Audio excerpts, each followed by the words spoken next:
great champions, the legendary Gunsynd. My name is Peter Howard, and I'm one of a group of volunteers who care for this racing museum, which mostly is located upstairs, and also its associated archive and library over at Edmonds racecourse. But at any time, you're very welcome to come and wander through both premises.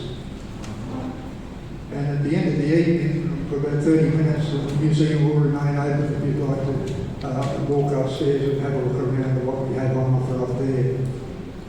As someone who enjoys learning and reading about our great country, I would like to begin by acknowledging the traditional owners of this land and paying my respects to their elders, past, present and emerging. We welcome the local Member of Parliament, Tim Nichols. We have an apology from the Minister of Racing, Grace, who has been in central Queensland today and had been hoping to get back in time, but she messaged us quite late that she couldn't make it. We welcome Queensland Board Director Jody Jones. Also we welcome the Chairman of the Queensland Brisbane Racing Club, Neville Bell, and fellow Director Jan Craven. We thank Neville and his fellow directors for their hospitality and generous hospitality in hosting this evening tonight.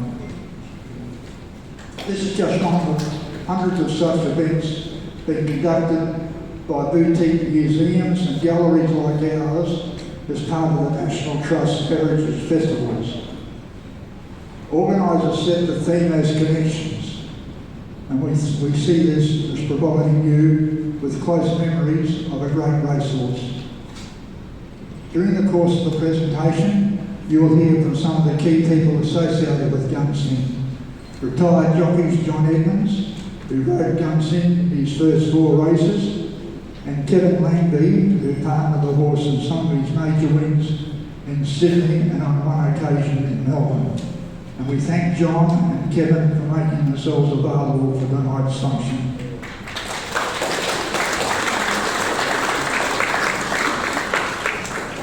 History records that Gunsynd was owned by 4 identities from Gunsynd.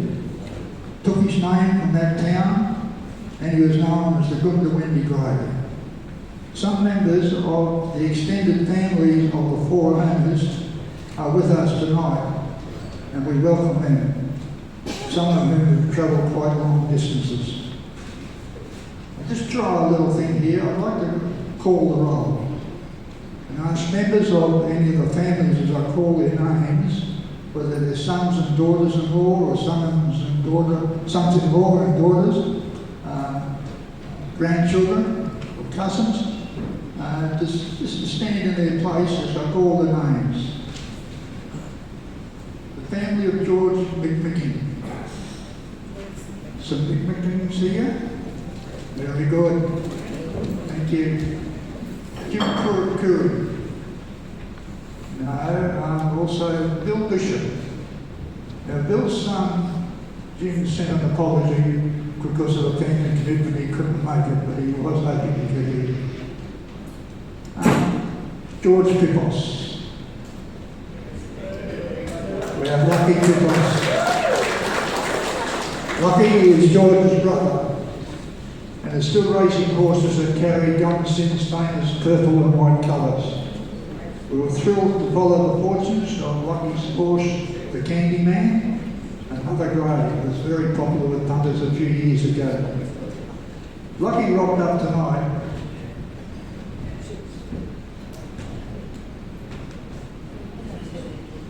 There's a lovely photograph of Gunsynd at track work with Kevin Langby in the saddle. He walked up to Kevin, shook his hand and handed him the trophy, the portrait to take home. We thank Lucky for that.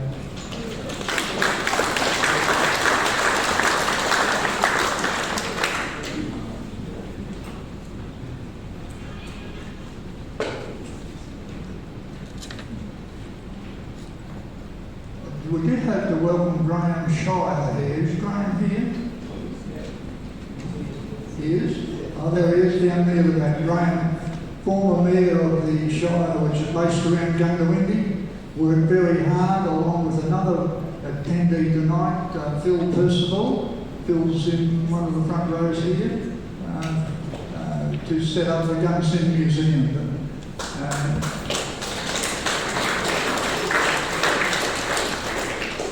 Phil has actually written a book on Gunsynd, and he presented the museum with a copy of that today too.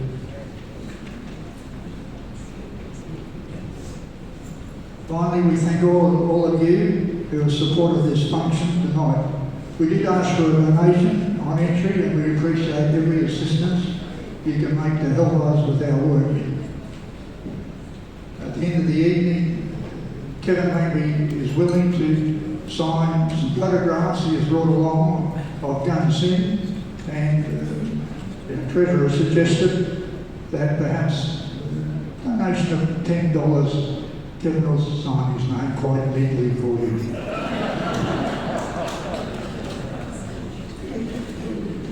As I say, at the end of the evening, you're welcome to wander through the museum, and also if you see one of our committee members, Steve Birmingham, who has a digital kiosk there with links to the performances of many horses. So if you've got a favourite horse and you want to see some of the races he won, Steve might be able to help you out. This kiosk is located just at the bottom of the stairs down there. Now we'll move on to the main part of the function, and this will be presented to you by David Fowler and Bart Sinclair. I'll hand them over to David.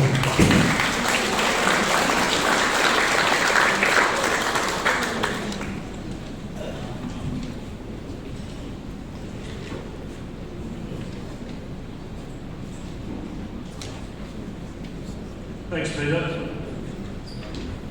Before we go to the life and times of Gunsynd, normally thanks and gratuities are made at the end of the night, but I think it's appropriate that we start by a very generous applause for the man who's just spoken to you, Peter Howard, and his wife Margaret, because but for them, these nights wouldn't happen. And the fact you turned up in such fantastic numbers is testament to the work they do.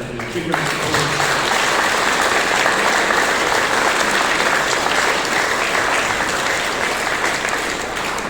Certainly a labour of love for Peter and Margaret and their fellow travellers. It's been a tough time for Peter, so to get this night on, as I said, with such great response, speaks volumes. For you too, to be here, to be part of a special night as we celebrate a special part of Queensland racing in Gunsynd. Little did we know, think about this, little did we know, when Gunsynd won his first start in the Hopeful Stakes for 2-year-olds at Eagle Farm, October 1969, that he would win 28 more races and become Australia's highest prize money earner to his time. He'd be claimed one of the best milers of all the time. He became Australian Horse of the Year in 1972. He would be inducted into Australian Racing's Hall of Fame and the inaugural inductee into Queensland Racing's Hall of Fame. He'd be named one of Queensland's sporting legends as a Q150 icon to celebrate the state's 150th anniversary back in 2009. And the country western singer Tex Morton would record a song with Gunsynd Grey. Who remembers it? And became a #1 hit. Words written by Queenslanders Ned Lawrence and Brian Wallace as a tribute to Gunsynd.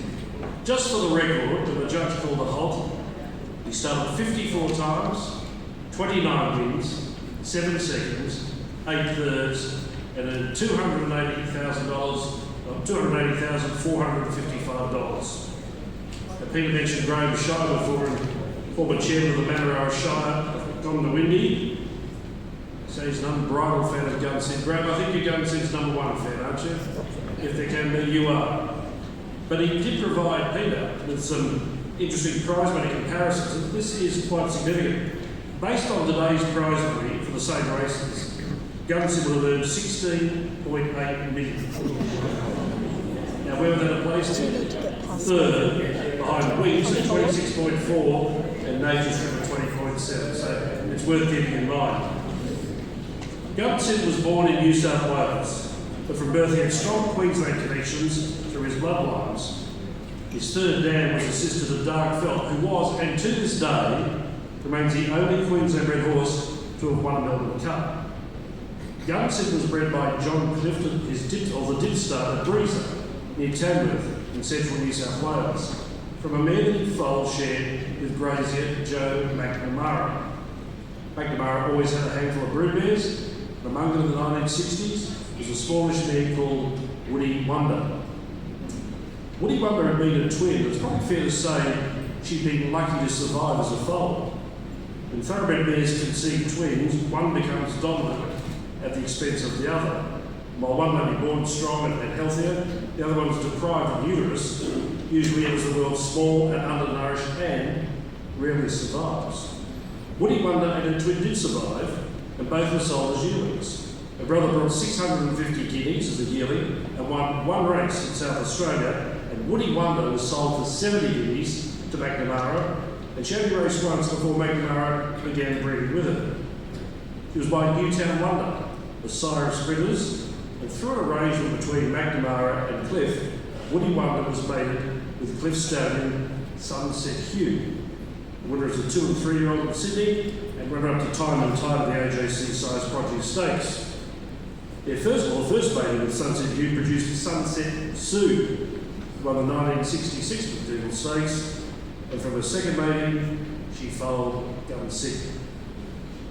Cliff presented the colt as part of his draft of yearlings from the dipstart at the Brisbane Sales, that was the exhibition grounds, in March 1969. The colt sold for $1,300, knocked down to a syndicate of 4 French from Gunsynd. It was drawn together by local farmer George McMickey, whose nickname was Winks. That's W-I-N-K-S, not Winks, W-I-N-S.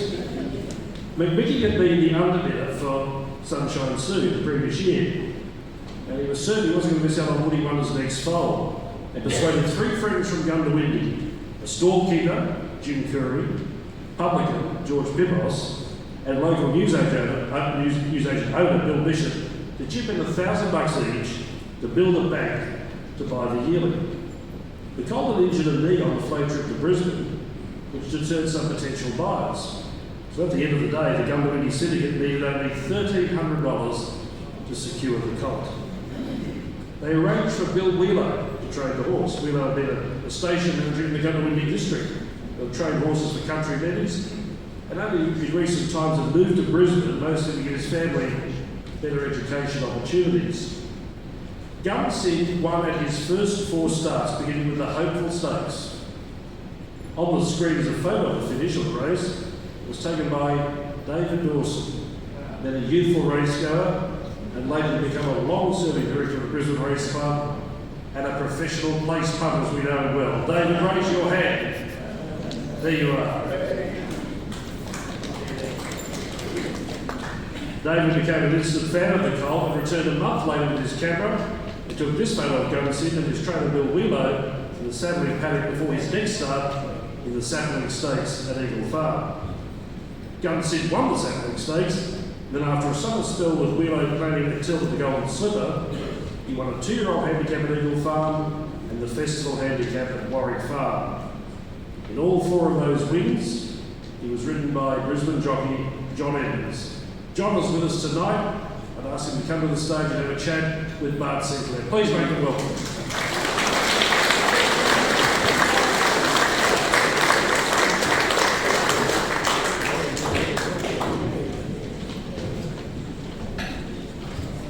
One of the things about the racing industry is that all the participants have a dream, and you think this good horse is going to come along, and with that good horse might be a business opportunity. So John, you rode Gunsynd. You were the first one to really have inside knowledge and potential of the horse, and you rode him in 2 trials. Yes. How did you feel to you? Very relaxed sort of horse once you got out of his neck. He used to travel nice. He did hard like most of the old horses nowadays. They used to pull your arms out. He was sort of settled and just bottomed along nicely. He always showed potential, but you don't know how much potential sometimes until later on, don't you? You always wish, but I didn't know he was going to go on to be what he was. I reckon you had an inkling. Well, I always thought he could win the Hope Stakes, I'll be quite I've honest. known John, we're about the same vintage, and he was always known as a bloke who liked to bet. So, coming towards the Hopeful Stakes, I think there was a horse Gordon Williams had, some would remember, Graham Cook was involved, Yes. in Stanton, Mhm. and he was not a very big horse, but he could run like a gazelle. He couldn't run very far. His trial was a little bit faster than Gunsynd's, but he was ridden right out to the line. Gunsynd just cruised to the line, and I just thought, will they meet in a Hopeful Stakes, so I'll run over the top of him. And I had something on him. This is the case. There's no stewards here tonight. So I always love that line. I tell this all the time. Scotty Breezy was I had to tip him too. You know, you've got to get something out of it. We'll get to that in a And minute. then it starts. Jockeys always deny they bet. Scobie Breezy was 80, long retired, and someone said, "Do you bet?" He said, "Oh, no, I gave that away when I stopped riding." You had a bet yourself, Yes. but you had a friend of a friend Yes. in Sydney. Yes. Do you want to put it into dollar terms, how much you won? Well, I had a couple of hundred on him. Hang on. No tax people here. And a friend, probably you might know him as Ray, but I can't mention his last name. He used to, as he used to say, it's better to have jockeys in a stable than horses. You've got to feed horses, you haven't got to feed jockeys. And he always looked after us nicely. And what we did was what we were told, not told, but he always looked We after can't us. name him, but his mother, Mrs. Hopkins, mightn't be happy. He was a nice man. So he had something on it for us too, so that was good. Took a bit of tipping, but because then Stander was the hot favourite. Everyone just thought he'd win, and I didn't think he could, I'll be honest. I thought I'd run over the top of him. So you then won the sapling on him, you had a little break, came Yeah. back and won at Eagle Farm. Yeah. And by then you were talking in conjunction with Bill Wheeler about Yes, Thomas. yes. We took him to Sydney. He won Warwick Farm, 7 furlongs, which I think suited him better than short races. He won that reasonably well. George Moore said to me, having the show, he said, "You've got a good horse there, mate." They dumped me, something like that. They put someone else on after that. That's life. That's racing, so yeah. So you've beaten in the Gold Slipper, then Yeah. Hilton Coat won the third Yes, running, yep. and that was the end of your career. End of my career, yes. What made him such a great horse? I think he just relaxed. Probably, Kevin would know more about it than me. I sort of was up and going back, but you rode him along the races and things like that. I always found him to be relaxed, very easy. He was always in the first 4 or 5. He wasn't that far back when I rode him. I don't know about Kevin rode him, but just relaxing made him a good horse, I think, because he didn't knock himself about doing things. He's got a bit of a local connection, someone who's been coming to a few of these history nights. Kerry Smith has got a rather tenuous association with Gunsynd in that he bought John Edmonds from riding. So Kerry, if you'd like to come up, you want to make a donation of some of that gear to to Peter Howard's Thoroughbred Racing History Association. So how did this come about? John was always a leader, he had a white sack. The jockeys today will take this to bloody stocks out. So you bought all John's gear? When John retired, I bought his gear off him, and this was his prizes, and I've looked after it ever since. And Since did you 69. actually ride Gunsynd in that so there's a bit of history there. So I'm sure Peter, if you'd like to come forward and accept it. Of course he would. And he probably thought he was going to get it back off you. So if we can present that to Peter.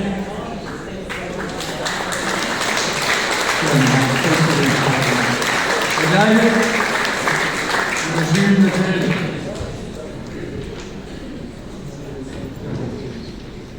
Thanks, Bart. Well, at the Golden Slipper, the first 6 horses home were Baguette, Royal Show, Dual Choice, Royal Treat, Red on Red, and Gunsynd.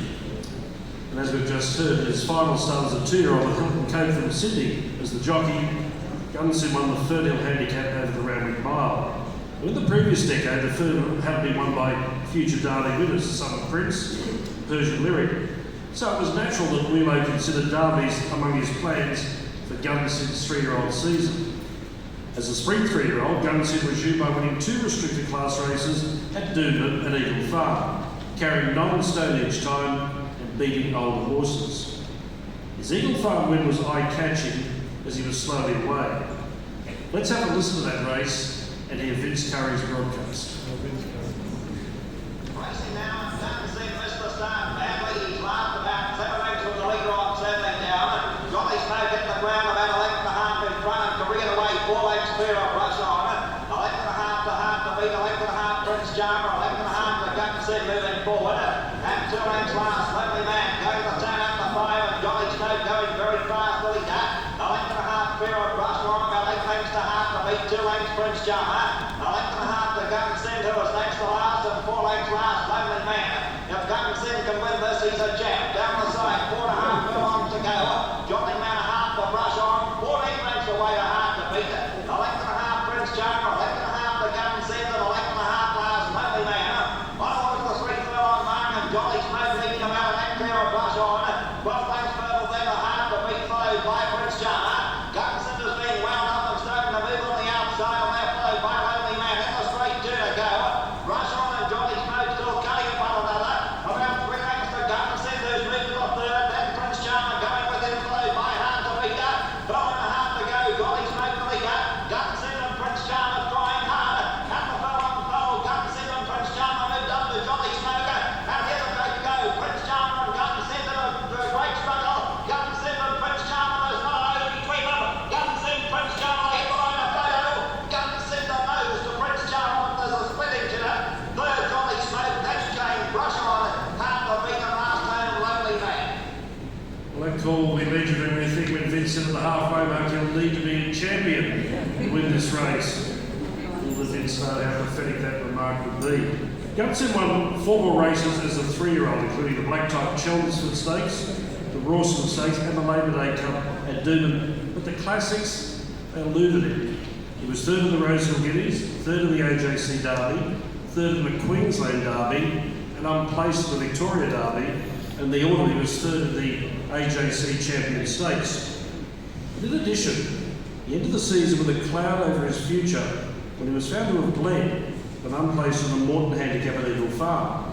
This, of course, as you would know, led to a short-term ban from racing and the need for him to pass several tests before he could start again. But, more ominously, he faced a lifetime ban from racing in Australia should he bleed again. He resumed racing for his 4-year-old season in September by winning a flying at Doomben, and Wheelo then confidently mapped out a spring plan leading to the Epsom Handicap at Randwick and the Cox Plate at Moonee Valley. However, rumours were circulating that Tommy Smith would take over the training of Gunsynd. Smith had shown a lot of interest in Gunsynd since the day he won the Festival Handicap at Warwick Farm. Of course he would, as a 2-year-old. In his biography, Smith recalled that he said to then Sydney son turf editor Bill Casey, "Look at that horse, what a stride. Watch the way he hits out. What's his name?" It was fully 18 months later before Smith managed to bring him into his stables at Randwick. The speculation mounted about his trainer. 2 of the owners, Bill Bishop and Winks McMickey, travelled from Gunsynd to Brisbane to speak with Wheelo. Late on a Sunday night, Gunsynd was taken from Wheelo's yard and moved to a rival trainer's stable. The next day, he was floated to Sydney. The Epsom was less than a fortnight away, and despite the change in trainers and move to Sydney, Gunsynd raced in a flying handicap at Rosehill the following Saturday, finishing 2nd to Crown Law. He was immediately in the headlines. Larry Olsen, who'd been Gunsynd's regular rider during his 3-year-old season and won 6 races on the grey, had been booked by the owners to ride Gunsynd in the Epsom. They soon discovered that Tommy Smith, he was the man in charge. Smith wanted his own jockey. He engaged Kevin Langby, saying he wanted a strong right-handed whip rider for the grade who showed a tendency to lay inwards under pressure in his races. Olsen was promised the fee for winning or losing. Here's how the 1971 Epsom was run. Racing this time, not a bad break, and break number goes sprints out by one Mustang over there, who got out smartly with sparkling ribbon Tom Thomas. Then Roger Saab and Tashi settle out on the outside of Desert Fowler. They're followed by Ponderosa Spillane in behind Gunsynd and then Bow Rouge Gunsynd as midfield. They're followed by Golden Sound of the heavy others, Rural Man Persian Wood. Along getting on the ladder, Gunsynd hard ridden for late by Spillane and going to get the saddle. Golden Sound next for late by Persian Wood, Rural Man Jenny Sprite. Along get to the cast iron. They're followed by Brett Knock and Bow Rouge and Ricochet is trailing, travelling down past the free, coming near the turn of the exit of Tashi by 3 parts of the length of the Ponderosa. The crowd is Welsh friends waiting to pounce on them. They're followed by Roger Sound and the heavy others Emperor Speaking Spillane getting up on the rail. The crowd is Baggett and Gunsynd and driving along running so too is Romantic Sun. Welsh friends went the lead at the full-on pole. Coming out strongly, Roger Sound down the outside and Gunsynd is finishing with a withering run. Gunsynd built up the bottom of the lead soon after. Edmonds Gunsynd's rule came right around the run of the judge. Tight for second, Jenny Sprite second, Welsh friends third, then Sarah. They're followed by Ricochet, Golden Sound, Roger Sound in behind them. And the Welsh Romantic Sun followed by Blackman, Rural Man, Ponderosa, Baggett and Baggett, and Persian Wood. They're followed by Coleridge, Tom Thomas, and the heavy others cast iron, Red Failure, followed by Tashi Sparkling Red. Nicholas Speaking doesn't go last at the Epsom of 1971. There's been a lot of change in Sydney town over the decades, but then the Epsom was one of the big ones, along with the Doncaster and the Golden Slipper. And you heard Ken Howard's call. It was an ever-widening margin of 3 weeks. I've been watching a man's face since we started tonight and just wondering what he's been thinking as he listened to people talking and replays and photos of something that happened around 50 years ago. His name is Kevin Langby. He's with us tonight. He's joining Bart on the stage show. Please welcome him.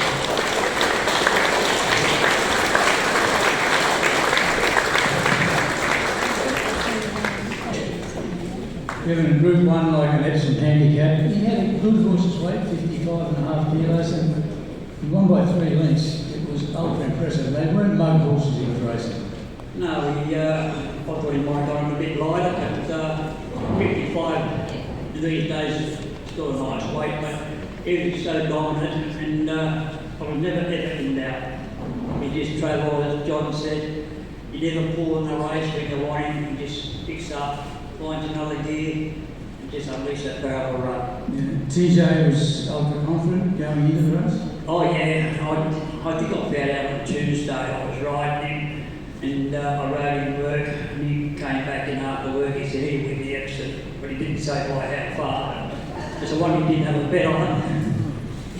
He was just a marvellous horse that he could run dry, wet, distances, didn't worry him.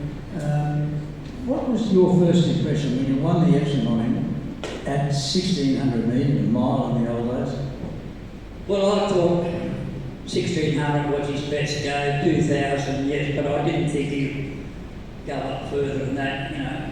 He relaxed in races, that's why you get the extra distance, but I thought he, around a mile, he could win a lot of races, which he did. He's more or less unbeaten in the miles. Yeah. Kevin, we've got a bit of time later on in the evening to talk about Gunsynd. I want to talk a bit about you. You came from New South Wales country area, Orange. You're always going to be a jockey? Yes, as far as I remember, I always wanted to be a jockey like that. Used to be friends with jockeys and trainers, and we used to go to races at Wellington, Dubbo, Bathurst. Always wanted to be a jockey. I could even, when I was born, I couldn't say jockey, I said chocolates, which is close enough. Until now. But yeah, always wanted to be a jockey. But your father sort of wanted you to try Sydney first rather than breaking in the country. Well, I was riding track work when I was going to school, and I missed half at school because I was late getting home from the track going to school. But Jim Mead used to be a chief steward in Sydney. He was the chief steward out at Orange, and I was riding in barrel trials when I was 14 and a half, and He said, I think I can persuade AJC to give Kevin a licence. And my dad stepped up and said, no, I can get him in the Sydney. If he doesn't make it down there, he can always come back to the bush. So of course I was dealing with my dad for a while. I just wanted to ride horses and races. But Dad was right the long runs. Yeah, I've told him since he passed away, or I told him before he passed away, sorry. So he was right, So you were only 15, you hit the big smoke in Sydney, and you went to a guy called Fred Hood at the Rosebery racecourse, which most of the younger ones wouldn't have ever heard of, racing at Rosebery, but that was a major training centre. Yes, well, these like shopping centres on there now. And that used to be a lovely track, all little sand hills right throughout it, but the course proper fit's enormous. And I got my licence there. In those days I had to ride in 3 barrier trials, not like these days now. I think they've got to ride at least 20 or 40 or something. I could be wrong, but yeah, that was a great experience. And then we moved to Rose Hill. You're not big now, but you're really small and light in those days. What weight were you when you hit Sydney? Well, there's one time there I rode a horse, 6 stone 10. On a silk. Yeah, that's where I'm converting this trouble. That's why I say 6 stone 10, I can't work it out. It was 42.5 kilos. And they're riding racehorses which average weight of 550 kilos at very high speed. So, and you're riding against big names. Yeah, this particular day I rode the 6 stone 10, 42 kilos. Horse called Rising Sound. Billy Burns trained it, and George Moore came up. He didn't have a ride in a race. He said, Kevin, he said, you claim you're 4-7 pound on this. And I said, yes, Mr. Moore. He said, that's good. I said, Mr. Moore, they're still winning away and playing 5. I think George had a jockey's done bet, but I think he had somebody who had a bet for him. Who was the best of that era? When you drove in there, there was Moore, Mully, Jack Thompson, those sort of blokes. Oh, Moore. But George Why was Moore the best? He done his form, and everybody used to say he had a whistle. He didn't have the whistle. He'd get his horses. If he did, I never ever heard it. But he used to place his horses 3rd or 4th, mainly on the fence. The horses, they go hard in those days. The horses get tight, they always roll out. And look, George would be sitting there, he'd get the run. And you know, even the horse in front doesn't roll out, you come back, and the outside horse will roll out. He used to get to run 1 out. And he'd done his form. Was he the guy who sort of modelled himself on there, or was there another rider? No, my idol when I was a kid growing up was Jeff Lane down Victoria, and doing the smarty, I used to ride in families. And I met him down there when I went down there as an apprentice. And he came up to me and said, are you the guy that used to write me those stupid letters? I said, yes, Mr. Lane. Jeff, yes, yeah. He used to take me under his wing down. We're getting away from Gunsynd, but we'll get back there later in the evening. But of the modern riders, you know, like Guy, Dickman, Cassidy, Oliver, they ride a different style now. Which one of those impressed you? Well, I used to like Ronnie Quinn.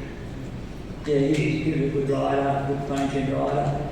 No quarter given, none expected. Yeah, in my era, I think, well, more, but after Moore retired, I think Ronnie Quinn.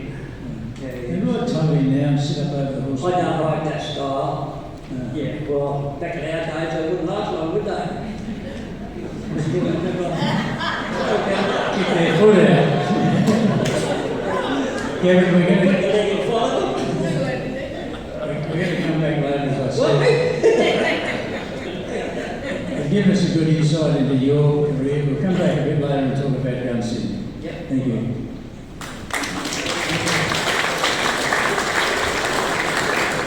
Roman 1, 800 kilometres away in Gunsynd, there were remarkable scenes. A queue had formed at the town's tavern. So many locals wanted to back Gunsynd, and the queue formed again when the punters returned to cash in their winning tickets.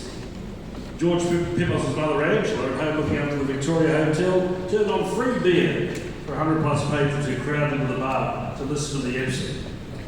But spare a thought for Bill Wheeler at Doomben races that day, listening to the broadcast through the loudspeakers. He was quite philosophical, and to quote him, "My loss is Smith's gain. That's the way the cookie crumbles." What about Larry Olsen? He was in the jockeys room at Doomben and said quite philosophically as well, "I got $2,600 for doing nothing." But he did lament missing the opportunity to have ridden the grey in such an important win. It would have been Olsen's first success in what we now know as a Group 1 race. But the gates to that fame opened later this season when he won the Stradbroke handicap on Trident. In the 72 spring, Larry did with the Epsom on Trident, and it was ironic. He beat Gunsynd in a photo finish. We'll talk more about that later. Gunsynd went across to Melbourne for the remainder of the 1971 spring. With Roy Higgins up, he won the Mile Touring handicap on the first day of the Caulfield Carnival, 1.5 lengths ahead of Sky Call and Tordo. The win encouraged Smith to start Gunsynd a week later in the Caulfield Cup, which he finished 4th. Another week later, he was 4th in the Cox Plate behind Tordo, who was ridden by the Queenslander Lead Hill, beating Igloo and Bo Sovereign into the minor placings.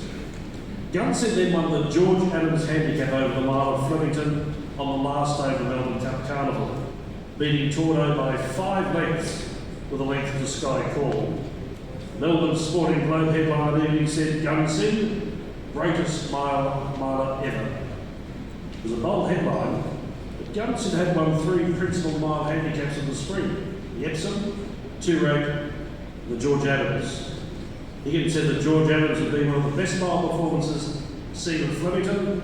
Let's have a listen to it.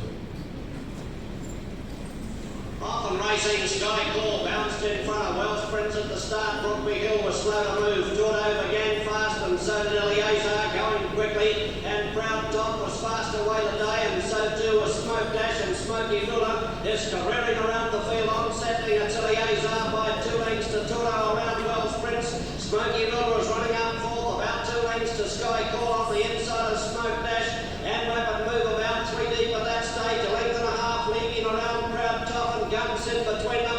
A length and a half further back as Brookby Hill, Raja Saab and Cadet dropped out to last. In the run down the side, they've got under 5 to go. Eleazar with a wing on every foot is about 2 lengths in front of Tordo around the outside of Welsh Prince. About 4 or 5 lengths further back is Smoky Miller, followed by Sky Call and Rapid Move going together.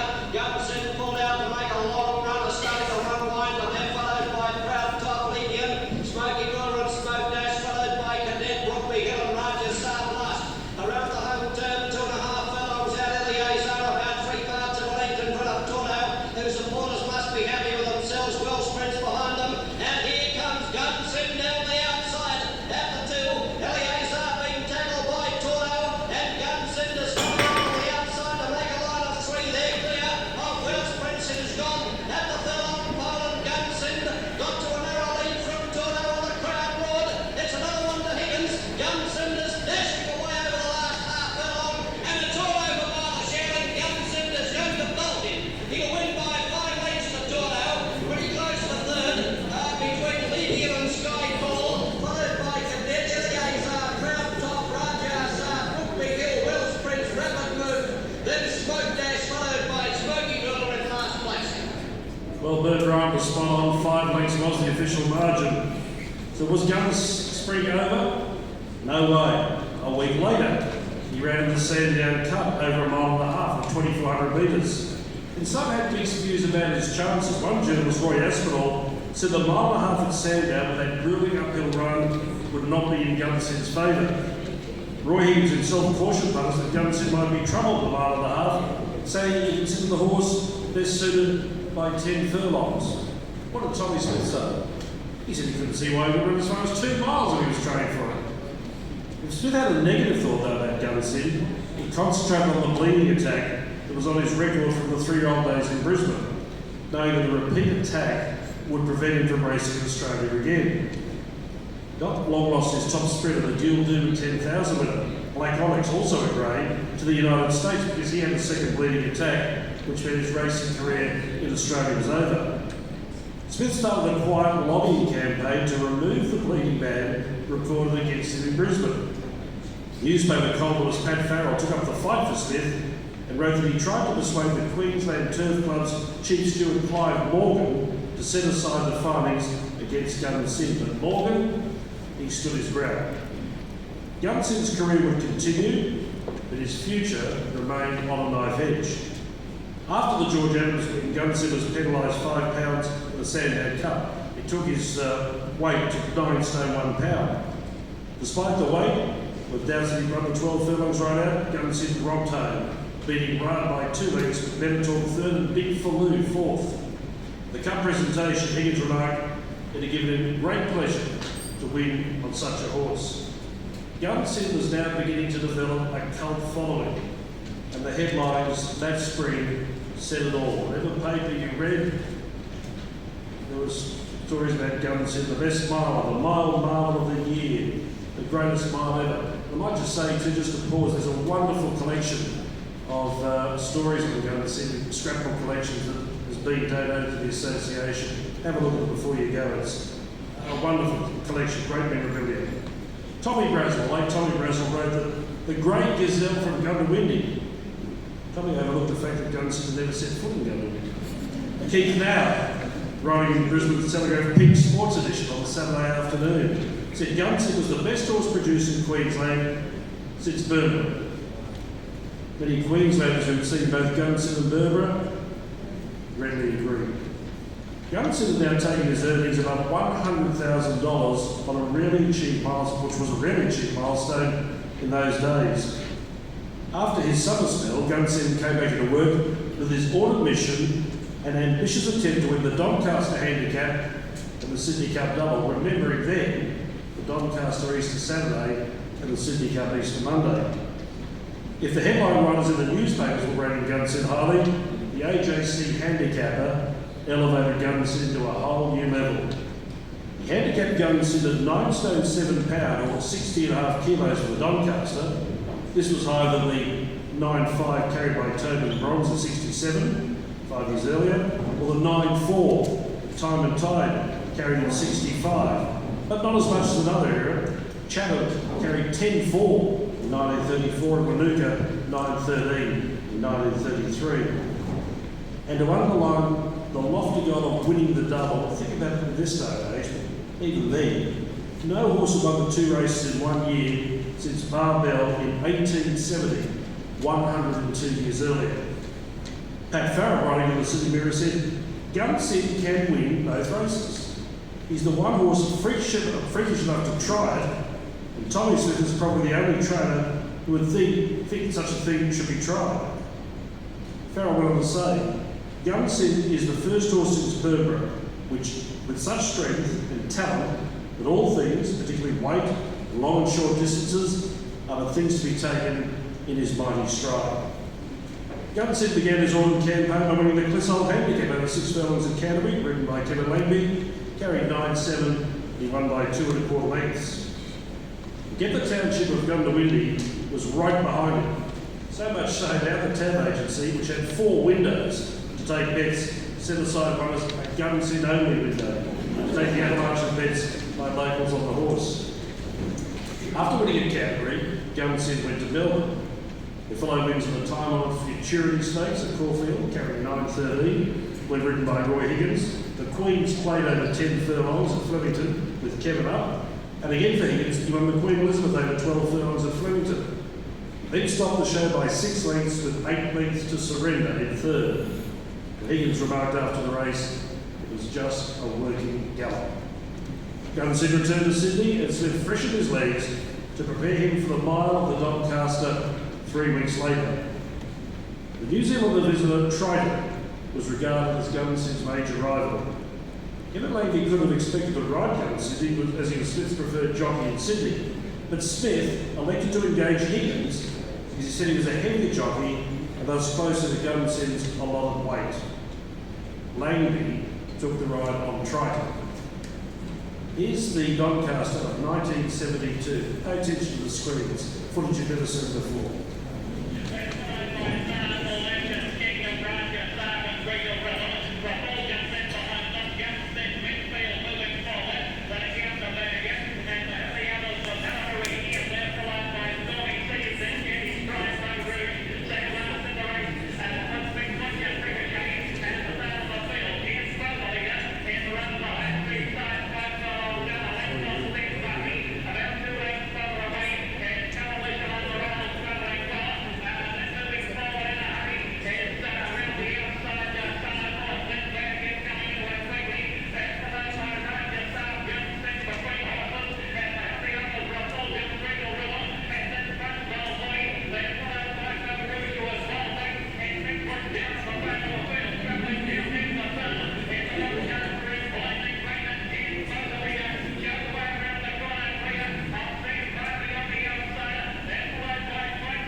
driving by 3/4 of a length of the head to Big Butch.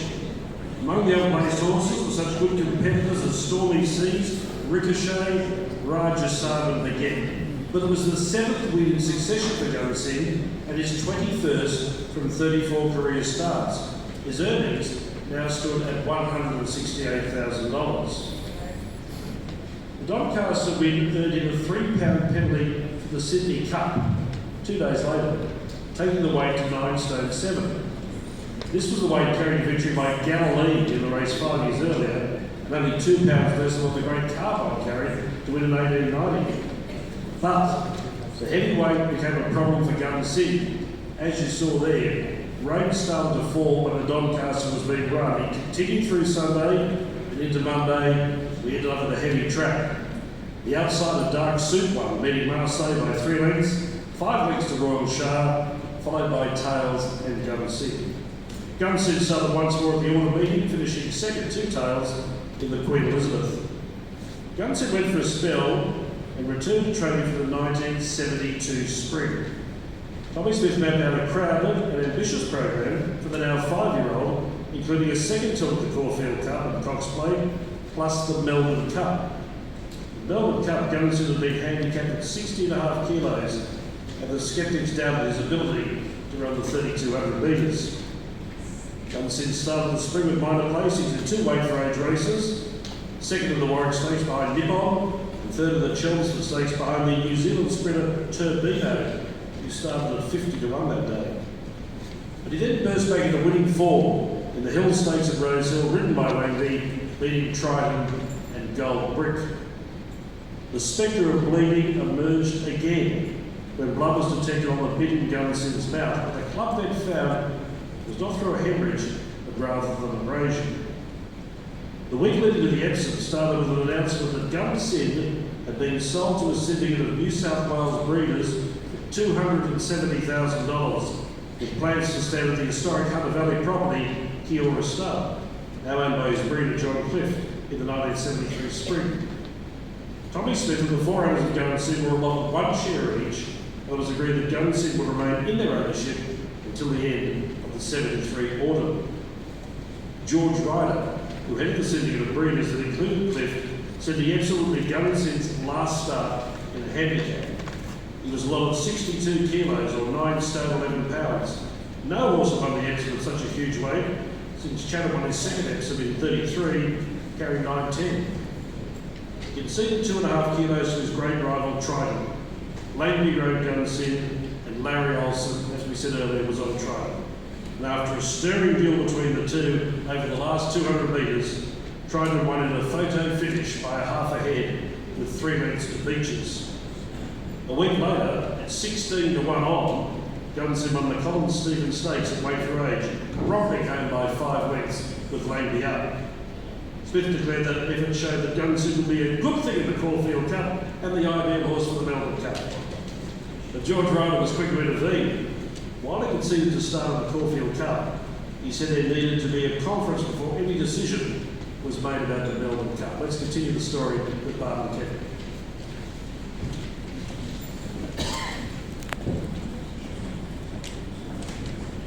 Firstly, I want to ask you, Kevin, TJ picked his own jockeys. Yeah, it's a terrific Record on Gunsynd, I think 1/8 from 12 when he was retired. Did it hurt you that Higgins picked up the ride on many occasions, and even at the finish he was riding in Sydney? Yeah, well, that was a bit of a surprise when he won and I got beat on Triton, because as they were saying that instead of before the dead weight, but what they're coming to now, he had 9 stone 2, so what's the difference? You know, I was a bit cheesed off, truthful, like John was, you know, but it did make sense, you know. So. He had to be an iron horse for what Tommy asked him to do. But that run in the Sydney Cup was talking about was a wet track. Yeah. It was 2 days after he won a mile, and he was well beaten. That was probably the biggest margin he was beaten. Do you think Tommy pushed him? Well, he probably did. If he was going to bleed again, he would have let Sydney Cup, because it would have been a gutbuster. Yeah, well, he ran in the Sydney Cup. That wasn't enough. 5 days later, he had a crack in the Queen Elizabeth when he ran second to Tails. Yeah. For a horse who had to carry big weights on a really demanding track, and he was a champion trainer. I'm not knocking TJ, but gee, that was a big ask. Yeah, it was, but he did the most out of any horse, because if that horse moved somewhere else, nobody else was going to get a win out of him. So he's trying to make sure he got them all. He wrung him dry, didn't he? Yeah, oh, for sure. And it's the same when he went to Melbourne, third in the Caulfield Cup, a field of 18, and he carried 62 kilos and finished third. He backs up in the Cox Plate the next week. He then runs in the Melbourne Cup and he finished third. I was there that day and I deliberately went down to the stalls after the race, and you could see he was a spent horse. He'd given his all. He moved up the win, and it was just a bridge too far. Because again, he had 60.5 kilos at the end of Australia's toughest race, the Melbourne Cup. He sent him around again on the Saturday. 4 days later, he had another crack, and he finished unplaced in the Fisher Plate at 2,500 metres. Big ask. It is, yeah. I don't know what would go through his mind, honestly. But, you know, the last little horse to do that and still survive. Trouble. Yeah. So he must have this terrific, you mentioned earlier, he relax and help you. Yeah. And to be fair, some of those runs in the weight for those races, there were fields of 4 or 5, so he wasn't having gutbusters, to TJ's credit. But those handicaps one would have been gutbusters, because you get handicaps in those days, the limit could be 49 or 47. well, 47. You know, you're carrying, which is 7 stone 6. 47 and he's carrying 62. Yeah, so they are gutbusters. Yeah. Weight for age races, everything on the same weight. Have you ever ridden a horse with a greater will to win? No, not really. He's in for the fight. Yeah. That's what you want. You've always said you thought Imagil had a bit more turn of foot. Yeah, well, he just go off the dime. We relax also. But he go off the dime and still go in for the fight. But he didn't carry the weights Gunsynd did either. Yeah. Amazing horse. Yeah. We've got a bit more to come with Gunsynd yet, Kevin, so sit down, relax, and we'll come home with a wet sail. You're getting big. Stephen Stakes with Gunsynd won the Caulfield Stakes and ran third to Sobar and Stormy season the Caulfield Cup. And a week later he ran in the Cox Place at Moonee Valley. The Cox Plate was a defining moment in Gunsynd's career. Through the spring he'd been building his prize money towards a record for an Australian racehorse. The record had been set at $220,000 by Tulloch 11 years earlier. When Gunsynd won the Cox Plate, his earnings soared to $235,000. He dumped. He started from a barrier of 30 to 14, was on the rails after 100 metres, moved forward to be within striking distance at the 600 metres, going up on the old school, accelerated quickly coming to the home turn, and that was the end of the penny section. Turn your attention now to the screens. Let's see what Roy Higgins said about the Cox Plate. This was an interview done almost 40 years ago with the late Ray Wilson. Yes, there was an enormous build-up of publicity going into that race, and once again, I think Australia-wide they were behind him to a man, because as you say, he was out to break Tulloch's all-time stake-winning record that day. I think there was 14 runners or capacity field, and he drew an outside barrier, and I knew the feeling in the jockeys room before the race that they knew that Gunsynd was the horse to beat. And I knew I was going to have a problem on my hands, and I had to use tactics that I didn't want to use on him, because he was a horse that he had a sort of a set pattern how you had to ride him, but I couldn't ride him in the way I wanted to that day, because I knew all the jocks, if they knew where I was going to be, would make it pretty hard for him, and that is one race that I really wanted to be associated with and win. And fortunately for me, things did pan out the way I wanted it. And he comes through with flying colours, and coming back to Scarlet that day there at the Moonee Valley, they just stood to a man and clapped that great horse. The tour in front of the three of the Longfellow, German here, Gunsynd 3-8, about to tackle them, and Longfellow and Gunsynd have swept to the lead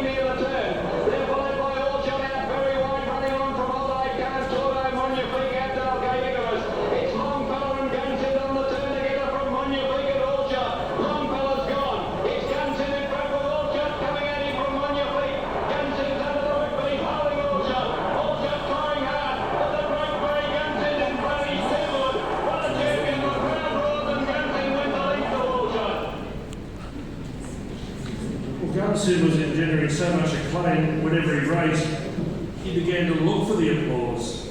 He'd wait for the applause, sometimes refusing to leave the mountain yard to go on the track until the clapping and cheering broke out. I'm sure many of you seen it at the time. He often dipped his head to acknowledge the crowd. He was the complete showman. Next for Gunsynd was the Melbourne Cup, which he was handicapped at 60.5 kilos, the same weight as carried by Raymar when he won his second cup 3 years earlier, but 3 pounds less than Peter Pan in 1934, 5 pounds less than Fowler in 1930. Debate raged about Gunsynd's ability to fully run 3,200 metres. Bart Cummings, who at that stage had trained only 3 winners of the Cup, said Gunsynd would struggle over the final 250 metres. Smith and Higgins were confident, and the grade firmed into favouritism to run 7-2. Here's Roy Higgins talking about that Melbourne Cup. I must say that particular day he had a pretty good run in the race. He carried a pretty big weight in the race, but we did have a pretty good run. And 500 metres from home, he was actually a beaten horse.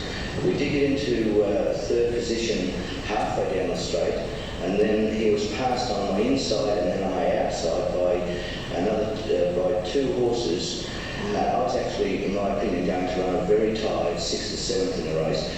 But once again, that enormous will to win and give all at all times come out really on that particular occasion. The last 100 metres, when I still was clinging on to that faint hope that I may have been able to run a place on him, I asked for everything. He gave everything. He actually come back and beat those other 2 horses that had already passed him. And one thing that sticks very clearly in my mind, it was a very tight photo for third, and the race was actually won by an outsider, Piping Lane, and we had to wait for some time at the judges' box to wait for the official third placing. And the crowd was at that stage now pretty quiet for after the conclusion of the Melbourne Cup.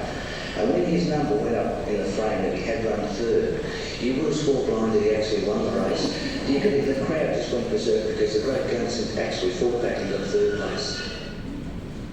Well, the record books show that Gunsynd ran third, with, as Roy said, Piping Lane winning beating the New Zealand mare Magnifique. Jim Vine, writing in the Career Mail, said Gunsynd was magnificent in defeat as he never gave up trying. 5 days later, Gunsynd ran in the CB Fisher Plate on the last day of the Flemington Carnival. The race was won by Scotch and Dry, who led by 25 lengths midway through the race. Held win by 2.5 lengths from Stormy Seas. Gunsynd ran 4th, and Higgins reported the horse was tired. Gunsynd went for his summer spell, but George Ryder insisted on behalf of the horse's breeding syndicate that his autumn program was to be confined to weight for age races or set weight races. Smith agreed with these restrictions, and Gunsynd was due to a comfortable win in the Blaney Stakes over a mile of Flemington. But then the wheels began to wobble, and in his next start, 4 weeks later, Gunsynd could only finish third, 7 lengths behind the winner Idaloo. Higgins pointed out that Gunsynd had to give Idaloo 10 kilos of weight, but to Gunsynd supporters, the loss was demoralising. A week later, Gunsynd went down to Scotch and Dry in the Queen's Plate over 2,000 metres, beat 1 1/4 lengths. Again, Higgins said Gunsynd was past his best, saying he wasn't the horse he was. He had one more engagement in Melbourne, running in the Queen Elizabeth over 2,500 metres. The Victorian Racing Club presented him with a special right to mark his farewell from Melbourne. He won the race, but obviously struggled against a field of second-rate horses, beating Battleground by 3/4 of a length with a length to Altai Khan. Higgins said Gunsynd was flat to the balls. If he were my horse, Higgins said, I'd retire him completely from racing. Simply had enough. The Melbourne racing riders who were convinced Gunsynd had run his last race and were thankful that he got on a winner on their turf. Smith had remained in Sydney, but was having no one. I employ Higgins to ride for me, not to make statements to the press. I'm the man who made Gunsynd the champion, and I'll decide when he'll retire. Tommy Smith was irate when he heard Higgins' comments. No one's asked me what I think, and I'm the trainer, Smith said. If I thought Gunsynd was finished, I'd retire him immediately. Smith mapped out a program of 4 weight for age races for Gunsynd at the Sydney Autumn Carnival.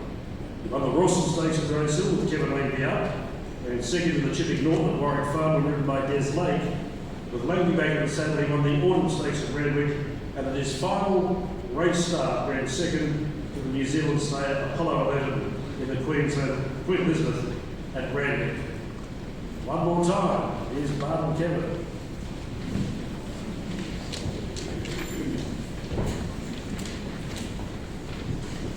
I guess TJ was vindicated, Kevin, in those last 4 runs. You rode him in 3.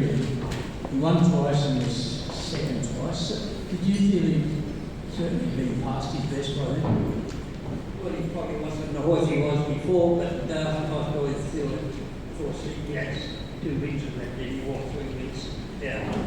But of course, it's late for 8, not big for people wait. Sadly, he didn't win his farewell race, and that happens with champions at times, and clearly he was on the downhill run. But in the Queen Elizabeth Stakes, he started 10 to 9 favourite. It was beaten by a good horse, Apollo 11. Yeah, well, a good record, Apollo 11 for weight for age.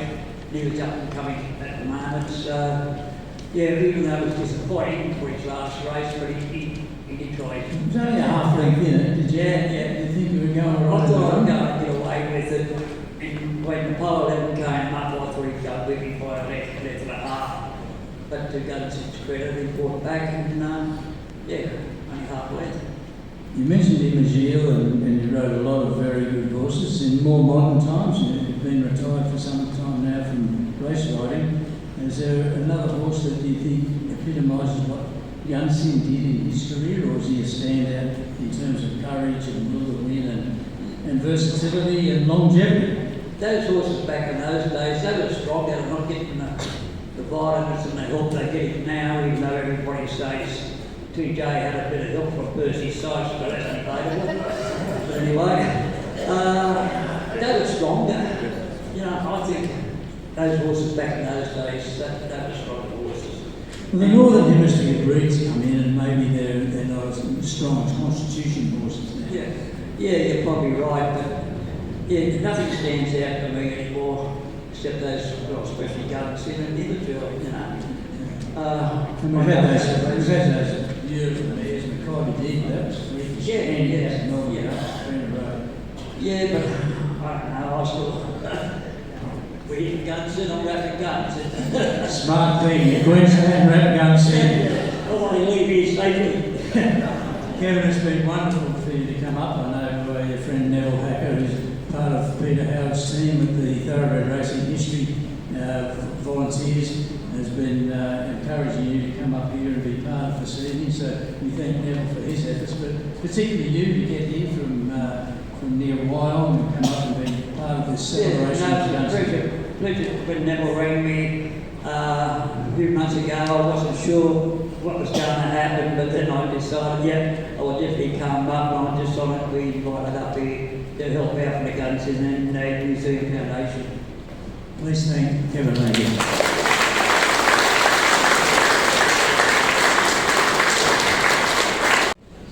So, it was all over, and back to where it all started. Once retired, Gunsynd was floated to Doomben for an extraordinary farewell at the track, just across the road from his regional trainer, Bill Wheelo's stables. Let's return to Wayne Wilson and Peter Harney's video for Wayne to recall Brisbane's fitting farewell to the champion. And again, he was opposed to Apollo 11. And even that horse's owner, Mr. Jack Foote, was quoted as saying he hoped that the grey could win. The fairy tale ending to a great career was not to be. At weight for age, Apollo 11 won by a half length after Gunsynd had to cart the field up to the tearaway leader. He was beaten, but he never stopped trying. Even though Queenslanders didn't see much of Gunsynd following his transfer to Tommy Smith, they followed his career with great admiration. Every time he won a race, it was always a great win for Queensland. With the announcement of his retirement in April of 1973, the Connections decided to give Queensland the opportunity to say goodbye to the great champ. The Brisbane Amateur Turf Club quickly arranged the now famous Gunsynd farewell at Doomben. It was a day that Queensland will never forget. People who had never been to a racetrack before went to Doomben to say goodbye to the horse who had become a racing sensation. It was standing room only as Gunsynd moved into the enclosure, everyone striving for a final look at the grey horse. Roy Higgins had made a special trip up from Melbourne to ride him in an exhibition gallop, and when Gunsynd raced down the straight, the applause was deafening. Gunsynd returned to a special presentation and was run by Larry Olsen. Larry had ridden Gunsynd early in his career, winning on him in both Brisbane and Sydney. After the Doomben farewell, there was just one more stopover before finally going to start. Gunsynd was owned by a syndicate of 4 men from Gunsynd: Jim Curry, Bill Bishop, George Pipos and Winks McMicking. But it was the town of Gunsynd that really adopted the horse. They owned him, they loved him as their own. So much so that whenever he raced, there was a special window at the local TAB marked the Gunsynd window. Only bets on Gunsynd were accepted at that window, and the queue was always a mile long.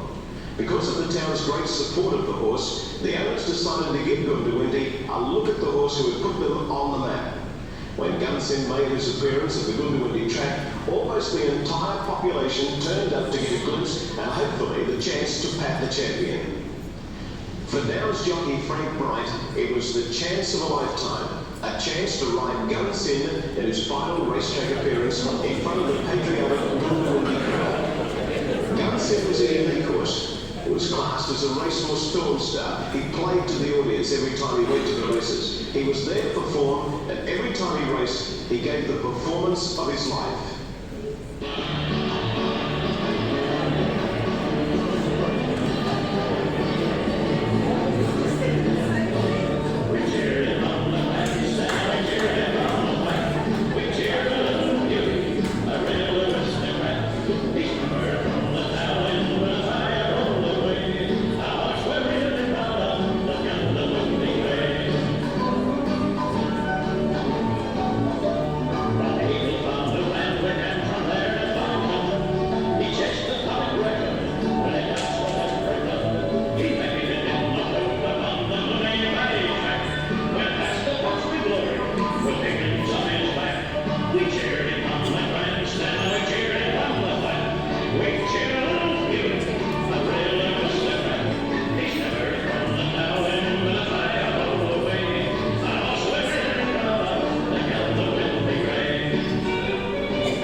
Just before we finish, I'd ask the Chairman of the BRC, Peter Bell, to come forward to say a few words. Thanks, sir.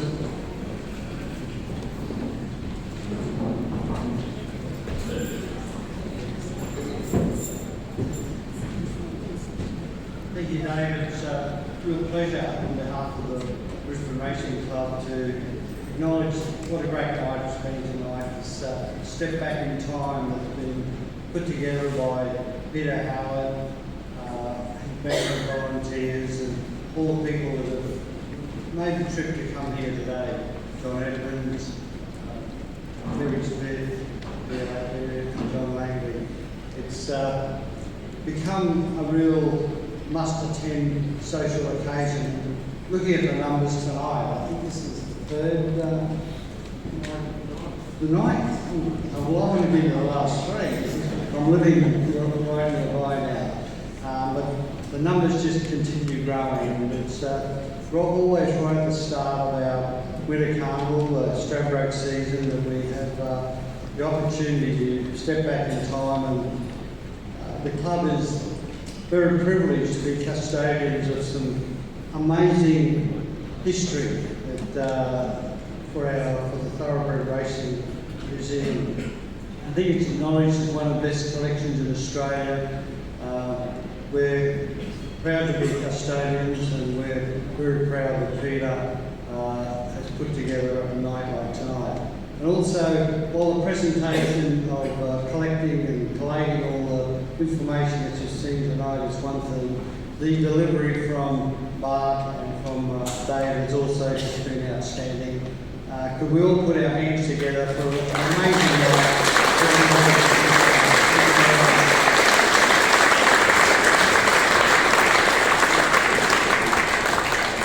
Yeah, well, thanks for that. That just about does finish it. Just the final word. is from me to you. Thank you so much for supporting this event every year, and I think Neville is spot on. It is becoming one of the functions to start our Stradbroke season.